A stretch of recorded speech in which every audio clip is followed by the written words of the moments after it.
नमस्कार दोस्तों, मैं हूं नीरज यादव और आप सभी का स्वागत करता हूं आपके अपने YouTube channel study with Neeraj Yadav में। तो आज मैं फिर एक बार आपके लिए उपस्थित हूं एक नए वीडियो के साथ और आज हम इस वीडियो में शेषफल सिद्धांत को ही कंटिन्यू करेंगे। लेकिन उससे पहले हमने जो पिछली वीडियो में पढ़ा था उसको एक बार रिवाइज कर लेते हैं। तो दोस्तों, हमने पिछले वीडियो में पढ़ा था कि क्या पढ़ा था कि शेषफल सिद्धांत में जब किसी भी संख्या हो, जैसे कोई भी संख्या हो और उस पर समघात लगी हो, तो उसकी यदि हम चाहे अनुवर्ती संख्या से भाग दें या पूर्ववर्ती संख्या से भाग दें, दोनों ही दशाओं में शेषफल प्लस का 1 बचता है। और हमने ये भी पढ़ा था कि जब किसी भी संख्या में घात विषम लगी होती है, क्या लगी होती है? घात विषम लगी होती है और हम उसकी पूर्ववर्ती संख्या से भाग देते हैं, तब तो प्लस 1 बचता है शेषफल। लेकिन जब हम अनुवर्ती संख्या से भाग देते हैं तो -1 शेषफल बचता है।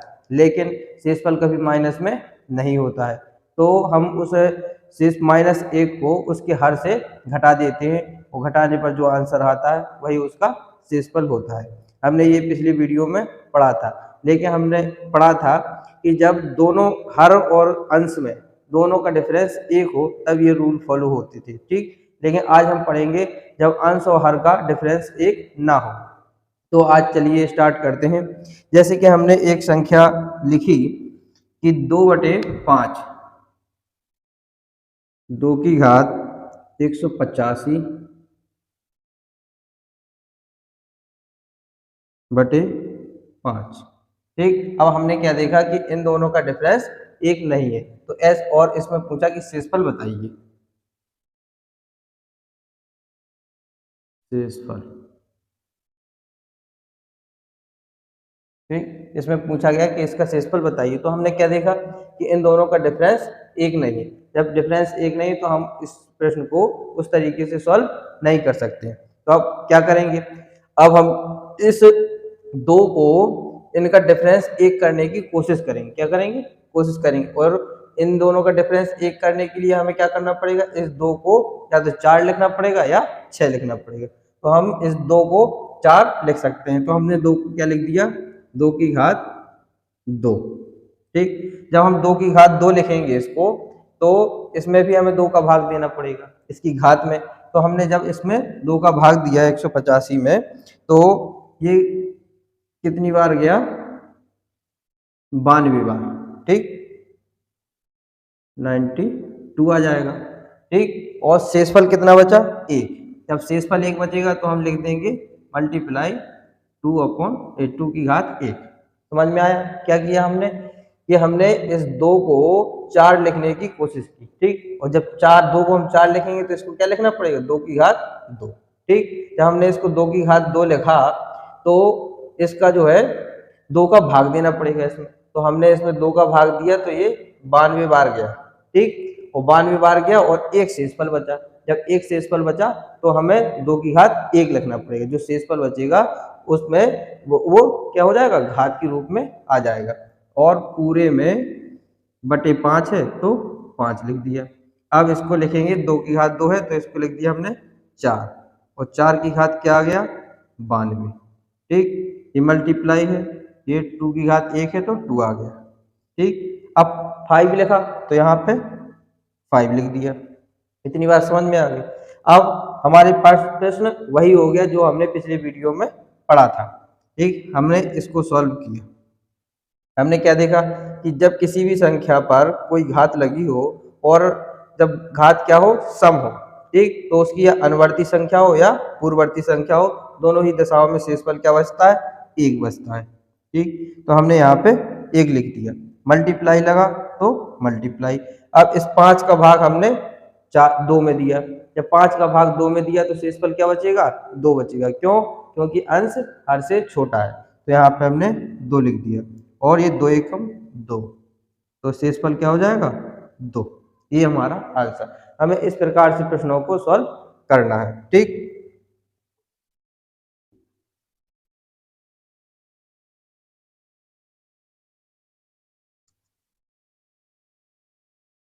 अब एक प्रश्न हम देखते हैं कि 2 की घात 1729 बटे 5। ठीक, अब इस प्रश्न को कैसे सॉल्व करेंगे? फिर वही तरीका अपनाएंगे, 2 को हम 4 लिखेंगे। तो हमने यहाँ पे 2 को 4 लिखा, जैसे 2 की घात 2। ठीक, जब 2 की घात 2 लिखेंगे तो इसमें 2 का भाग दे देंगे। जब 2 का भाग दे देंगे तो ये जाएगा 8 से 4। ठीक, और शेषफल क्या बचेगा? 1। जब शेषफल 1 बचेगा तो 2 की घात 1 और यहाँ पर 5। ठीक, इसको हमने क्या लिखा? 4 की घात 864 मल्टीप्लाई 2 की घात 1 बटे में 5। ठीक, तो अब इसको भी हम वैसे ही सॉल्व करेंगे। इसमें क्या है? घात क्या लगी है? सम। जब सम घात लगी है तो शेषफल क्या आएगा? 1 मल्टीप्लाई यहाँ पे आ जाएगा 2, तो इसका भी आंसर क्या हो जाएगा? 2। ठीक, समझ गए? अब जैसे एक प्रश्न आया 2 की घात, ये प्रश्न हो गया। जैसे एक प्रश्न आ जाए कि 2 की घात 576, ठीक, बटे में 5। ठीक, तो इसको सॉल्व करेंगे तो कैसे करेंगे? इसको लिखेंगे 2 की घात 2 और जब हम इसमें 2 का भाग दे देंगे तो ये जाएगा 288। ठीक, 288 बार चला जाएगा और इसमें शेषफल क्या है? बच नहीं रहा है। जब शेषफल नहीं बचेगा तो आगे हम कुछ नहीं लिखेंगे। ठीक, बटे में क्या है? 5 है। ठीक, तो 5 लिख दिया। अब इसको क्या लिखेंगे? 4 की घात 288 बटे 5। ठीक, तो अब इसको सॉल्व कैसे करेंगे? वैसे ही, इसमें घात लगी है सम, तो सम में तो दोनों दशाओं में क्या बचता है? शेषफल 1 बचता है, तो आंसर क्या हो जाएगा? 1। ठीक, 1 आंसर आ गया।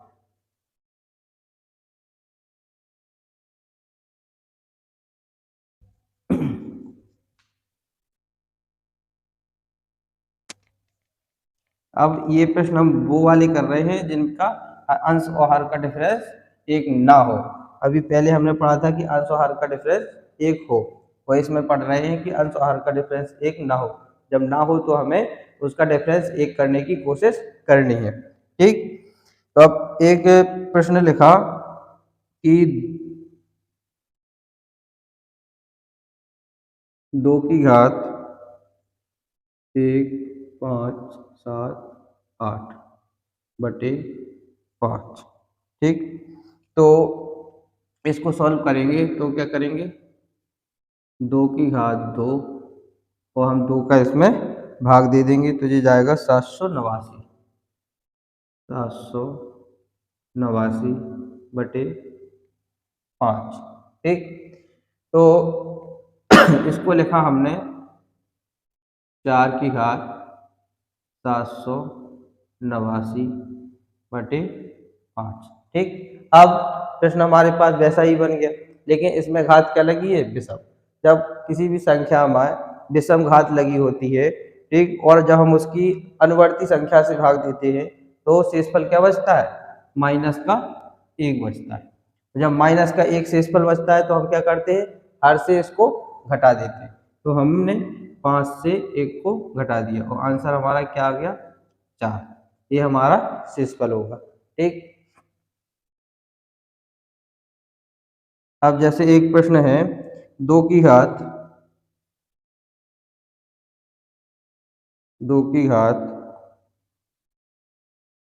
7 1 2 5 बटे 7। ठीक, अब इस प्रश्न को क्या करेंगे? इसको इसके समकक्ष बनाना है। ठीक, समकक्ष मतलब इनका और इनका डिफरेंस 1 करना है। तो इसका डिफरेंस 1 करने के लिए क्या करेंगे? इसको लिखेंगे हम 2 1 2 दूनी 4 और 4 दूनी 8, यानी 2 की पावर 3। क्या लिखेंगे? 2 की पावर 3। तो इसको लिखा हमने 2 की पावर 3। ठीक, और जब 3 लिखा तो इस संख्या में जो घात है, घात में किसका भाग देंगे? 3 का भाग देंगे। जब हमने इसमें 3 का भाग दिया तो ये कितनी बार जाएगा? 2 3 7 5, इतनी बार चला जाएगा। ठीक, और ये बटे में 7 है तो 7 लिख देंगे।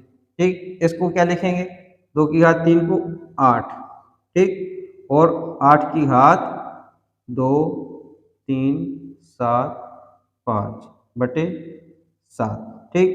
जब किसी भी संख्या में विषम घात लगी हो और उसकी अनुवर्ती संख्या को पूर्ववर्ती संख्या से भाग दिया जाए तो शेषफल क्या बचता है, प्लस का 1 बचता है। तो आंसर हमारा क्या हो जाएगा, प्लस का 1, ठीक, ये हमारा आंसर है, ठीक। अब एक प्रश्न हम देखते हैं,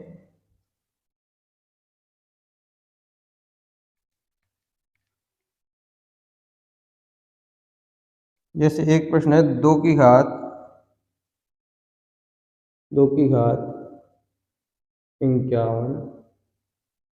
78 72 बटे 9, ठीक। अब इसको हमें इसके समकक्ष करना है, यानी इनका डिफरेंस हमें 1 करना है। तो इसको भी फिर हम क्या लिखेंगे, 2 की घात 3, तो ये हो जाएगा 8, और 8 और 9 का डिफरेंस क्या होता है, 1 होता है। तो हमने इसको लिखा 2 की घात 3, जब हमने 2 की घात 3 लिखा तो 3 का भाग हम इस घात में देंगे। जब इस घात में हमने 3 का भाग दिया तो ये हो गया 17 24, ठीक, 17 24 हो गया, और बटे में क्या लिखा 9। अब इसको हमने लिखा 8 की घात 17 24 बटे 9, ठीक। अब वही सवाल हो गया, जब किसी भी संख्या में घात सम हो और उसमें चाहे अनुवर्ती संख्या से भाग दें या पूर्ववर्ती संख्या से भाग दें, दोनों ही दशाओं में क्या बचेगा, प्लस का 1 आंसर आएगा, ठीक। ये हमारा आंसर। अब एक सवाल है 2 की घात 17 24 94, 17 94 बटे 15। अब इसको कैसे सॉल्व करेंगे, तो ये हो जाएगा 2 दूनी 4, तो 4 दूनी 8, 8 दूनी 16, कितनी घात लगेगी इसमें, 4 की घात लगेगी। तो इसको हमने लिखा 2 की घात 4, जब हमने 2 की घात 4 लिख दिया तो 4 का भाग इसमें दे देंगे। जब हम 4 का भाग दे देंगे तो ये बचेगा क्या, 448 बार जाएगा, ठीक। तो यहाँ पे 15 है तो 15 लिख देंगे, ठीक। और शेषफल बचेगा इसमें 2, तो यहाँ पे लिख देंगे 2 की घात 2, ठीक। अब इसको लिखा हमने 16 की घात 448 बटे, यहाँ गुणा, यहाँ 2 दूनी 4 हो जाएगा, ठीक। तो यहाँ बटे में 15 है तो 15 लिख दें। जब किसी भी संख्या में समघात लगी हो या उसकी पूर्ववर्ती संख्या या अनुवर्ती संख्या दोनों या किसी भी से भाग दिया जाए तो शेषफल बचता है प्लस का 1, ठीक। और मल्टीप्लाई है, इसमें 15 का भाग दिया 4 में तो क्या बचेगा, शेषफल 4। तो आंसर क्या हो जाएगा, 4 एकम 4, ये हमारा शेषफल आंसर हो जाएगा, ठीक। अब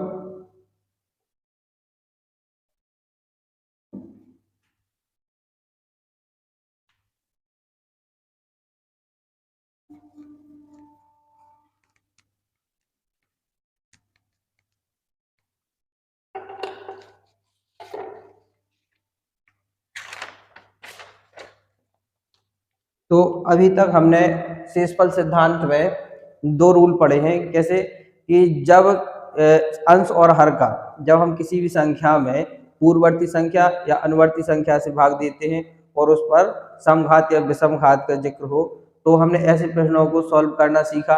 फिर हमने इसमें एक वीडियो में हमने इसमें देखा कि जब सम उसका अंश का और हर का डिफरेंस 1 ना हो, उससे ज़्यादा हो, तो हमने ऐसे प्रश्नों को भी सॉल्व करना सीखा है। लेकिन इन्हीं प्रश्नों को हम आज टोसेंट मेथड से भी करना सीखेंगे। टोसेंट मेथड को इंग्लिश में और हिंदी में दोनों में ही टोसेंट मेथड कहते हैं। तो टोसेंट मेथड में हमें क्या देखना होता है कि हमारी संख्या होती है a की घात d अपॉन बी के रूप में, है ना। और हमें टोसेंट मेथड लगाने के लिए एक बात का विशेष करके ध्यान रखना होता है कि ए और बी हमेशा सह अभाज्य संख्याएं होनी चाहिए। कैसे होनी चाहिए? सह अभाज्य संख्या होनी चाहिए। ए या बी सह अभाज्य संख्या हो, सह अभाज्य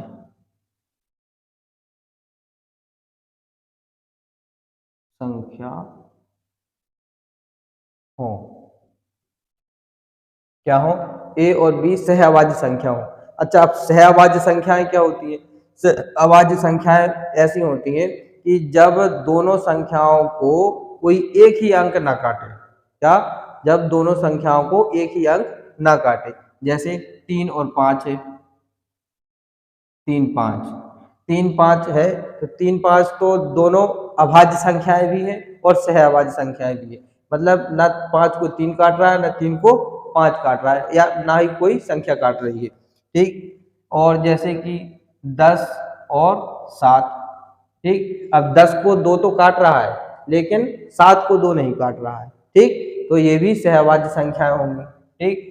और यहाँ जैसे 22 7, इसको भी 11 भी काट रहा है, इसको 2 भी काट रहा है, लेकिन 11 और 2 7 को नहीं काट रहा है। ठीक। जब कोई एक ही संख्या दोनों को ना काटे, ठीक, तो ऐसी संख्याओं को सहअभाज्य संख्याएं कहते हैं। तो हमें ध्यान रखना है कि ये मेथड तभी लगेगा जब ए और बी दोनों क्या हो? सहअभाज्य संख्याएं हो। ठीक। तो इसमें दो रूल है। पहला कि जब बी क्या हो? अभाज्य संख्या हो। जब बी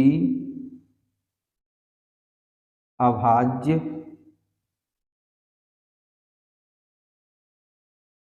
संख्या हो। ठीक। जब बी अभाज्य संख्या हो तब टोसेंट कैसे निकालते हैं? जैसे मान लीजिए हमने बी हो 5। ठीक। माना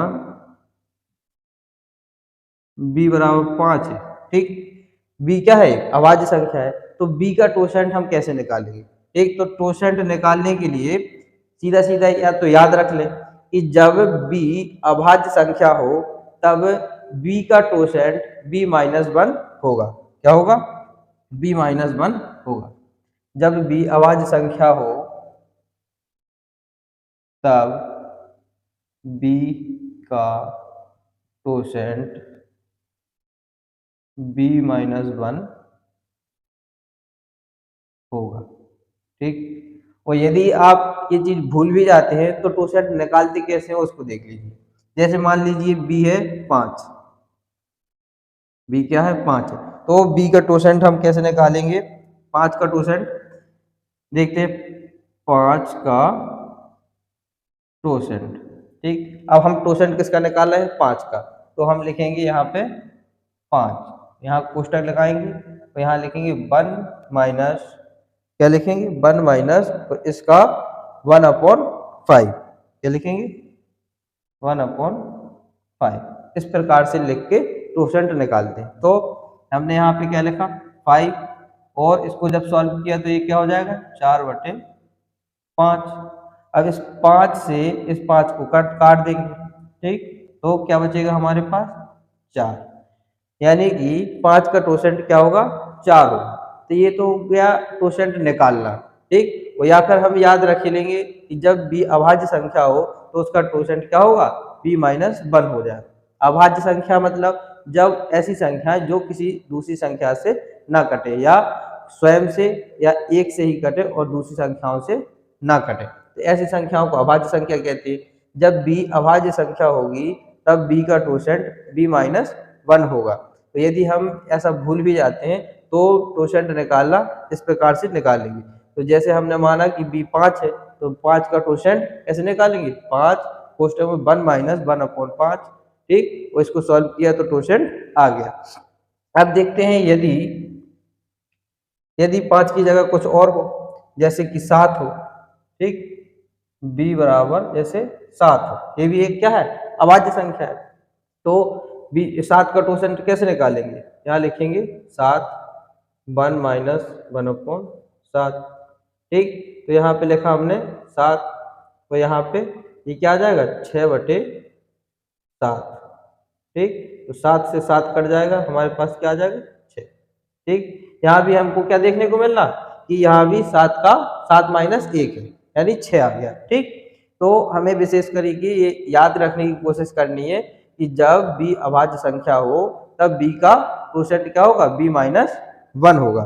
ठीक, अब सवाल कैसे आते हैं इसमें ये देखते हैं। सवाल वही है लेकिन हमें इस मेथड से सॉल्व कैसे करना है ये देखना है। ठीक, तो ये जरूरी नहीं है कि आप इसी मेथड से सवालों को सॉल्व करें, आपको वो वाला मेथड पहला वाला भी हमने बताया और क्वोशंट मेथड भी, दोनों भी बता रहे हैं। ठीक, आपको जो मेथड अच्छा लगे आप सवाल उससे लगाइए, आपको जो मेथड सरल लगे आप उससे सवाल लगाइए, क्योंकि जो आपको अच्छा लगेगा वो आप अच्छे से कर सकेंगे। ठीक, तो सवाल जैसे हमने लिखा कि 2/5। ठीक, और इस पर घात लगी है 1957। अब हम सब लोग जानते हैं कि 5 का क्वोशंट क्या होता है, 4 होता है। क्वोशंट निकालना कैसे है, हमें याद रखना है कि ये क्या है, एक अभाज्य संख्या है। तो जब अब b अभाज्य संख्या हो तो उसका क्वोशंट होता है b-1। तो हमें पता चल गया कि 5 का क्वोशंट क्या होगा, 4 होगा। जब क्वोशंट 4 पता चल गया तो हमें उस क्वोशंट से इस घात में क्या कर देना है, भाग दे देना। ठीक, तो हमने इसमें 4 का भाग दे दिया। जब हमने इसमें 4 का भाग दिया तो शेषफल क्या बचा, 1। ठीक, जब हमने इसमें 1957 में 4 का भाग दिया तो शेषफल क्या बचा, 1। शेषफल 1 बचा। ठीक, जब शेषफल 1 बचा तो हम यहाँ पर लिख देंगे 2 की घात 1। ठीक, बटे 5 और सॉल्व कर देंगे, सॉल्व हो गया। जब 2 की घात 1 लिखा तो इसको हम लिखेंगे 2/5 और हमें पता है कि जब अंश हर से छोटा होता है तो शेषफल क्या बचता है, 2। तो हमारा आंसर क्या हो जाएगा, 2। इतनी बात समझ में आ गई। इस प्रकार से हमें क्वोशंट मेथड का यूज करना है। ये था पहला रूल। अब इसी में एक दो सवाल और कर लेते हैं। जैसे सवाल आ गया 2 की घात 1957/17।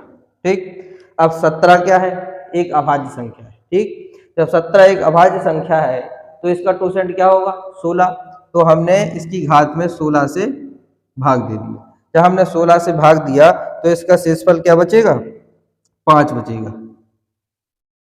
आप अपनी नोटबुक में इसका भाग देके देखिए, फिर देखिए कि शेषफल क्या बचता है।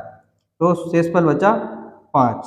ठीक, तो हमने इसको लिखा 2 की घात 5/17। ठीक, अब हम इसको सॉल्व करेंगे। कैसे करेंगे, इसको लिखेंगे 2 गुणा 2 गुणा 2 गुणा 2 गुणा 2, 1 2 3 4 5 और यहाँ पे बटे में 17 लिख दिया। इस प्रकार से सॉल्व करेंगे तो इसको क्या लिखेंगे, 32/17। तो हम 17 का भाग इस 32 में दे देंगे, तब शेषफल क्या बचेगा हमारा, 15 शेषफल बच जाए। ठीक, इस प्रकार से हमें क्वोशंट मेथड से सवालों को सॉल्व करना है। ठीक,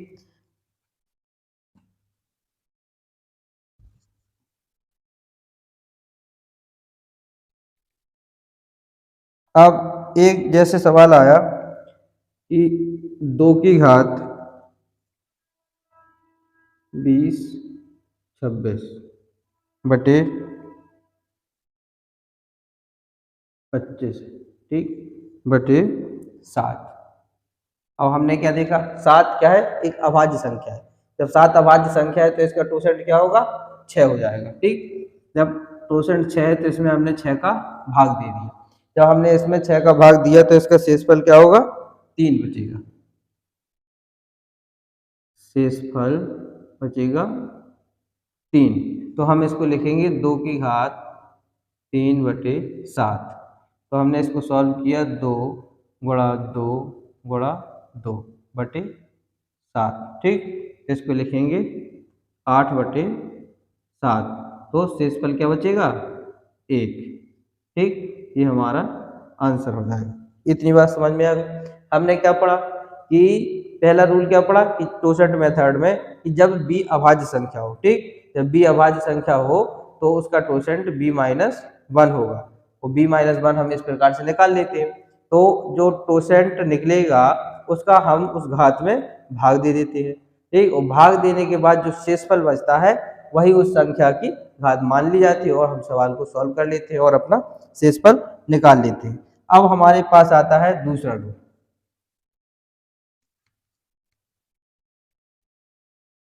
दूसरा रूल क्या आता है कि जब b अभाज्य संख्या ना हो, क्या हो, जब b अभाज्य संख्या ना हो, जब b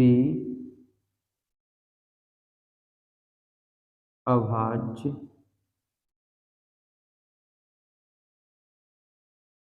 संख्या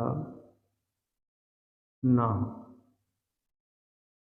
ठीक, जब b अभाज्य संख्या ना हो तब क्या करेंगे, ठीक, अब हमको ये रटना नहीं, हमको अब इसको सॉल्व करेंगे। जब b अभाज्य संख्या ना हो तो जैसे मान लीजिए b क्या होगा, b क्या हो जाएगा,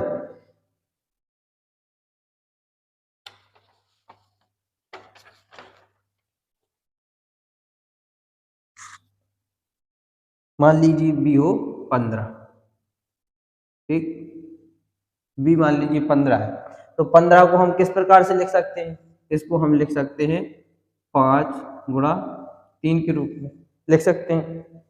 अब इसका टोसेंट निकाल रहे हैं, ठीक, 15 को टोसेंट, तो 15 को टोसेंट हम कैसे निकालेंगे कि इसको हम लिखेंगे 5 × 3 के रूप में, ठीक। अब टोसेंट किसका निकालना है 15 का, तो हम यहाँ पे लिखेंगे 15 कोष्टक में। अब हमारे पास दो दो अंकों में हमने विभाजित किया तो इसको लिखेंगे 1 - 1/5, तो दूसरे कोष्टक में लिखेंगे 1 - 1/3। इतनी बात समझ में आ गई। फिर यहाँ पे 15 है तो 15 लिख देंगे, ठीक, और यहाँ पे ये हो जाएगा 1/4, ठीक, और यहाँ पे ये क्या हो जाएगा, सॉरी, ये हो जाएगा 4/5, 4/5, ठीक, तो यहाँ पे ये क्या हो जाएगा 2/3। कितनी बात समझ में आया। अब हम इस 5 से इसको काट देंगे तो ये बचेगा 3, और इस 3 से 3 को काट देंगे तो ये क्या बचेगा 8, यानी कि 15 का टोसेंट क्या होगा 8 होगा।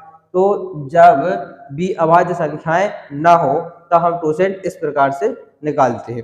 जैसे कि हम एक संख्या और देख लेते हैं कि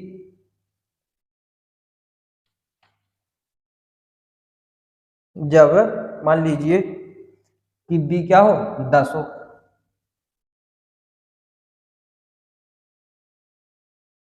मान लीजिए b 10 हो, ठीक, तो 10 का टोसेंट कैसे निकालेंगे, इसको हम क्या लिखेंगे 5 × 2 के रूप में, ठीक, जब हम 5 × 2 के रूप में लिखेंगे। अब हम टोसेंट किसका निकाल रहे हैं 10 का, तो यहाँ 10 लिखेंगे, तो यहाँ 1 - 1/5 मल्टीप्लाई, और यहाँ लिखेंगे 1 - 1/2, ठीक, ये 10 है तो 10 लिख देंगे।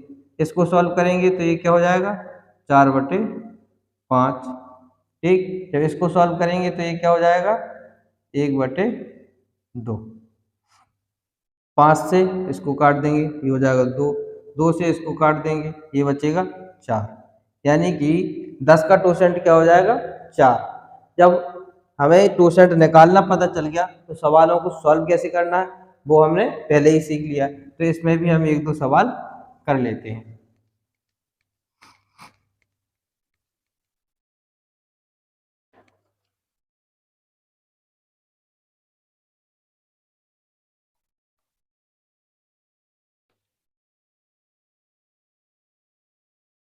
मान लीजिए एक सवाल हमारे पास आया कि 2 की घात 5 3 7 1 बटे 15, ठीक, अब 15 का टोसेंट क्या होता है हमने अभी निकाला था, क्या निकाला था 15 का टोसेंट? 8 निकाला था। ठीक, अब हमें पता है कि 15 का टोसेंट इक्वल टू 8। ठीक, तो हमने 8 का इसमें भाग दे दिया। जब हमने 8 का इसमें भाग दे दिया, जैसे 58 40 68 48 49 50 51 52 53, ठीक, 5 बचा, और 8 5 4 8 6 48 8 7 56, एक बचा, और ये 8 एकम 8 9 10 11, यानी 3 शेषफल बचेगा। हम 8 का भाग देंगे तो 3 शेषफल बचेगा, तो इसको लिखेंगे 2 की घात 3/15। ठीक, और इसको सॉल्व करेंगे 2 गुणा 2 गुणा 2/15। ठीक, इसको लिखेंगे 8/15। तो आंसर हमारे पास क्या आ जाएगा? 8। ये हो जाएगा शेषफल। ठीक, इस प्रकार से हमें प्रश्नों को सॉल्व करना है। अब एक प्रश्न जैसे हमारे पास है कि 17/10 17/10 और घात लगी है 1592। ठीक, अब ये घात लगी। अब हमें पता है कि 10 का टोसेंट क्या होता है। अभी हमने 10 का टोसेंट निकाला था, तो 10 का टोसेंट निकालने के बाद हमें पता चला था कि 10 का टोसेंट क्या होता है? 4। 10 का टोसेंट क्या है? 4। जब 10 का टोसेंट 4 है तो हमने इसमें 4 का भाग दे दिया। जब हमने 4 का इसमें भाग दिया तो शेषफल क्या बचा? 0। और हमने सबसे पहले वीडियो में शेषफल के सबसे पहले वीडियो में आपको बताया था कि जब हम घात में 4 का भाग देंगे, ठीक, तो शेषफल 0 बचेगा। और जब शेषफल जब 0 बचेगा तो हम घात उसकी 4 ही मान लेते हैं। तो हमने यहाँ पे लिखा 17 की घात 4/10। इतनी बात समझ में आ गई? जब शेषफल स्वयं में 0 बच जाए तब हम उसकी घात क्या मान लेते हैं? 4 मान लेते हैं। तो क्यों मान लेते हैं, ये हमने आपको सबसे पहले वीडियो में बताया था। ठीक, तो हमको इसको सॉल्व करना है। ये लिखा हमने 17 गुणा 17 गुणा 17 गुणा 17/10। ठीक, जब हमने 10 का भाग इसमें दिया तो क्या बचेगा? 7 शेषफल। इसमें दिया तो 7 शेषफल, इसमें दिया तो 7 शेषफल, इसमें दिया तो 7 शेषफल। इसको करेंगे तो 49, इसको करेंगे तो 49/10। तब इसमें जब देंगे तो 9 शेषफल, इसमें देंगे तो 9 शेषफल। अब इसका मल्टीप्लाई किया तो 81/10। जब इसका भाग हम इसमें देंगे तो शेषफल क्या बचेगा? 1। ये हमारा आंसर हो जाएगा। समझ में आया क्या किया हमने? ये है हमारा प्रश्न 17/10। ठीक, अब 17/10 है तो 10 क्या है? ये क्या है? भाज्य संख्या है। जब भाज्य संख्या है तो इसका टोसेंट हमने निकाला था, तो टोसेंट क्या हुआ है? 4। जब 4 टोसेंट आ गया तो हम इसकी घात में 4 का भाग दे देंगे। जब हम 4 का भाग दिया तो शेषफल क्या आया? 0। जब शेषफल 0 आया तब हमने इसकी घात क्या मान ली? 4 मान ली। तो हमने लिखा 17 की घात 4/10। इसको सॉल्व किया 17 गुणा 17 गुणा 17 गुणा 17। फिर हमने किया कि 10 का भाग जब इस 17 में दिया तो 7 शेषफल, इसमें दिया तो 7, इसमें दिया तो 7, इसमें दिया तो 7। ठीक, फिर इनका मल्टीप्लाई किया 49, इनका मल्टीप्लाई किया 49, इसमें 10 से डिवाइड किया तो 9 शेषफल, इसमें 10 का डिवाइड किया तो 9 शेषफल, इसको किया तो 81, और इसमें 10 का डिवाइड किया तो 1 शेषफल। इतनी बात समझ में आ गई? इस प्रकार से प्रश्नों को सॉल्व करना है, यानी जो प्रश्न थोड़ी बड़े हो जाते हैं उनको करेंगे उसी तरीके से, आपको तरीका नहीं छोड़ना है अपना। ठीक, और थोड़ी भटकना नहीं है, आप अपने तरीके को यदि पकड़े रहेंगे तो सवाल भी सही करेंगे। थोड़ा बड़ा जरूर हो सकता है लेकिन सही होगा सवाल।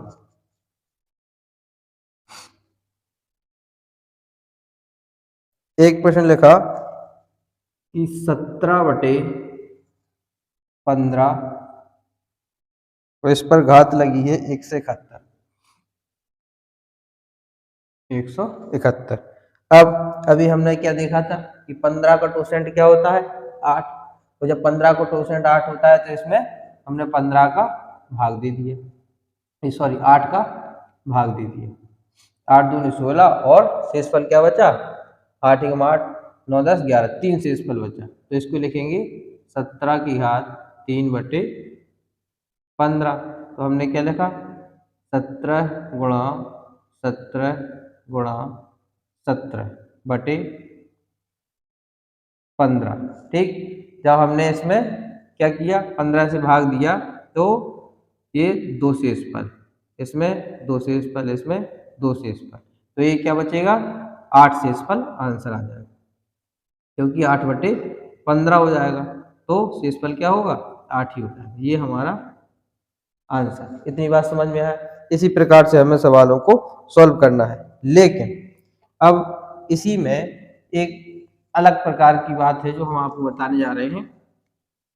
अभी हमने टोसेंट किस प्रकार से देखे, टोसेंट हमने अभी देखे जो भाज्य संख्याएं हो या अभाज्य संख्याएं हो। ठीक, अब अभाज्य संख्याओं में भी यदि टोसेंट 9 का निकाले तब कैसे निकालेंगे, तो देखिए 9 का टोसेंट निकालना, 9 का टोसेंट। ठीक, अब 9 को हम क्या लिख सकते हैं, 3 गुणा 3 लिख सकते हैं, 3 गुणा 3, 3 गुणा 3 यानी कि हम इसको लिख सकते हैं 3 की घात 2। लेकिन अब हमें ये बात याद रखनी है कि इसमें टोसेंट निकालने के लिए घात का कोई महत्व नहीं होता है। यहाँ पर नोट करके लिख ले, चाहे जैसे कि यहाँ घात का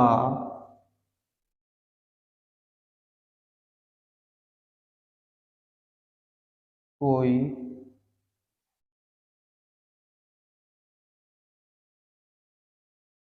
महत्व नहीं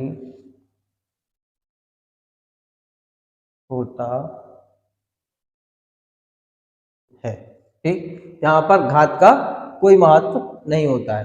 तो टोसेंट हम कैसे निकालें, टोसेंट हम किसका निकाल रहे हैं, 9 का। जब हम टोसेंट 9 का निकाल रहे हैं तो यहाँ पे 9 लिखेंगे और यहाँ पर 3 है, तो यहाँ हम 3 को 2 बार नहीं लिखेंगे, 1 - 1/3 और 1 - 1/3 ऐसे ही लिखेंगे, सिर्फ एक ही बार लिखेंगे। तो यहाँ लिखेंगे 1 - 1/3। ठीक, इस प्रकार से हमको इनका टोसेंट निकालना है। तो यहाँ पे हमने लिखा 9 और यहाँ पे हो जाएगा 2/3 और 3 से इसका भाग दे दिए तो 3 3 9, 3 बार गया और इसका मल्टीप्लाई तो 3 दूनी 6, यानी कि 9 का टोसेंट क्या हो जाएगा, 6 हो जाएगा। इतनी बात समझ में आ गई। अब इसमें हम एक सवाल करते हैं।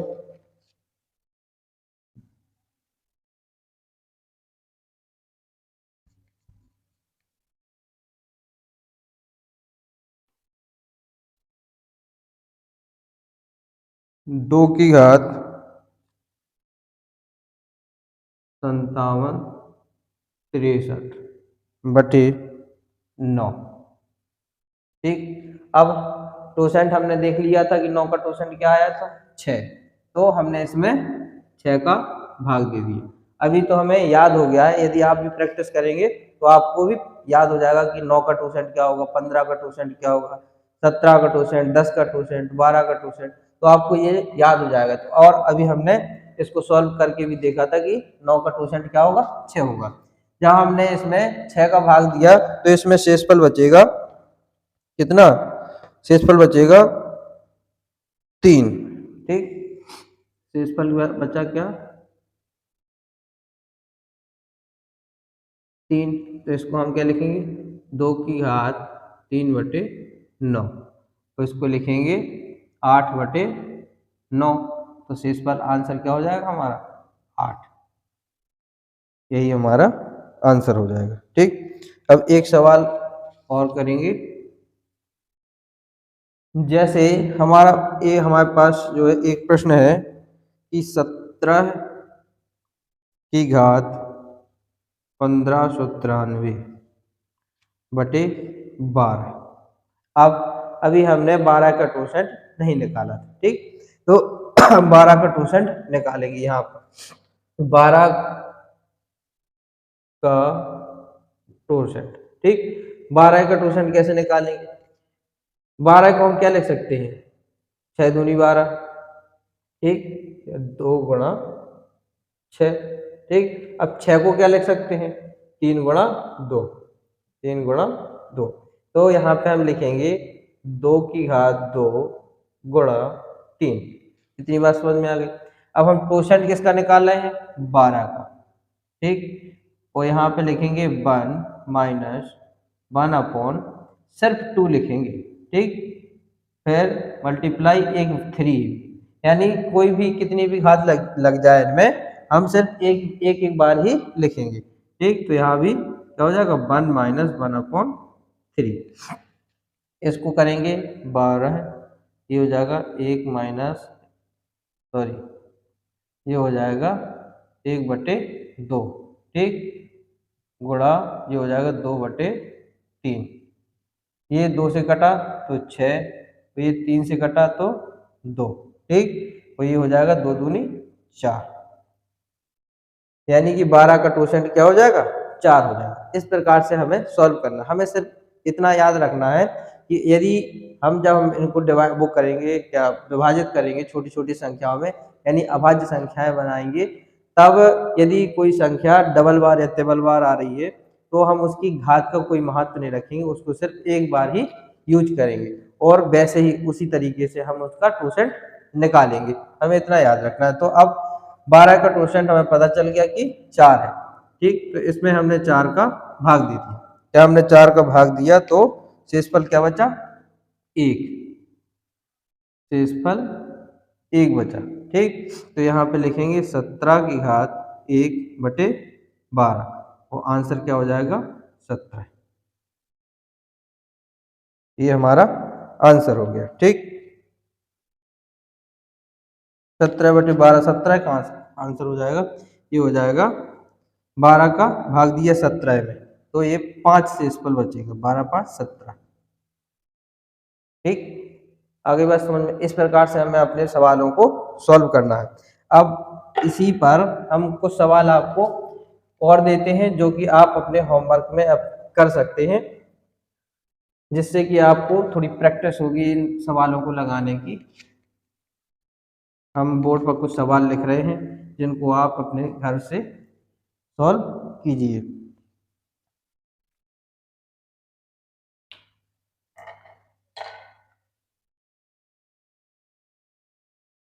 सवाल है 23 की घात 1597/17। ठीक, और इसका आंसर क्या होगा? 2 होगा। अब आप कहेंगे कि आंसर क्यों बता रहे हैं? तो आंसर हम इसलिए बता रहे हैं कि आप सवालों को घर पर सॉल्व कीजिए और फिर आंसर भी मिलाइए। यदि आपका आंसर सही होता है तो बहुत अच्छी बात है। यदि बाई चांस आपका सवाल गलत लगता है या आप भूल जाते हैं सवाल और आपका आंसर नहीं मिलता है, तो आप हमारे कमेंट बॉक्स में लिख कर भेजिए कि आपको क्या दिक्कत हो रही है, तो हम उसका निस्तारण आपको कमेंट बॉक्स में या अगले वीडियो में दे सकें। ठीक, अब दूसरा सवाल है 3 की घात 1593/11। इसका आंसर होगा 5। ये सॉल्व कीजिए। तीसरा सवाल है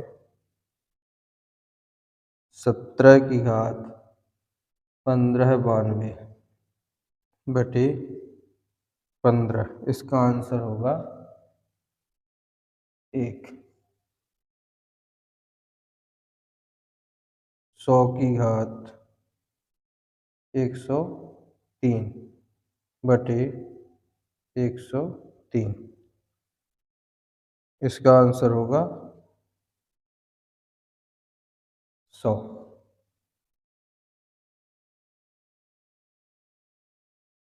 एक है 27 की घात 8001 प्लस 27 की घात 8002 अपॉन